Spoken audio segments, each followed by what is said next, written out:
Know your limits. Please understand that you are not Superman or Superwoman. Change has limits. I know this seems a little bit discouraging, but let's get real here.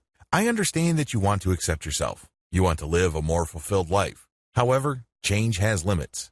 Your ability to change has its limits. Accordingly, don't expect overnight change. Don't expect to change across the board. I know that you're frustrated in other areas of your life.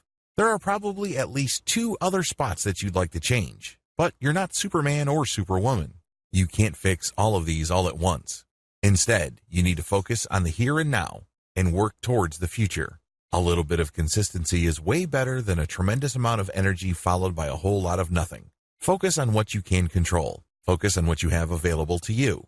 Turn your circle of concern into a circle of responsibility and mastery. For example, you can waste a tremendous amount of your time complaining about the government or the economy. You're more than welcome to do that. However, you probably won't be able to change much of anything if you are a private citizen. That's just the way it works. Now, instead of worrying about stuff you really can't control, why not focus on what's in front of you? Do you have a job? Are you happy with your job? Would you like to get a better job? Then apply for a better job. Start today by fixing your resume.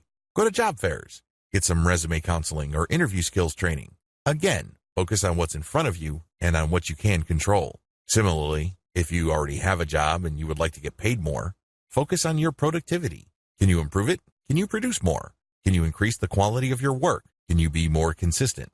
Can you learn more about the job as to add more value to your output? These are the things you can control, but unfortunately, the human mind often thinks in grandiose terms. We would rather not think about the changes we need to do to get that raise. Instead, we focus on why we're not making what we should be making or why we hate our current job. The more you achieve in the small, mundane stuff that you have to deal with every day, the better you get. You become a master in what you do, and guess what? Your value increases. Your boss is not stupid. If he or she notices that you are getting paid $10 to $25 per hour, but the value of your work is $20 to $50 per hour, it's in their interest to pay you something closer to the value of your work. Do you see how this works? Good. Resolve to achieve mastery with the things in front of you. Don't think that you have to look for something big, something that's completely different from what you have. Focus instead on what's there.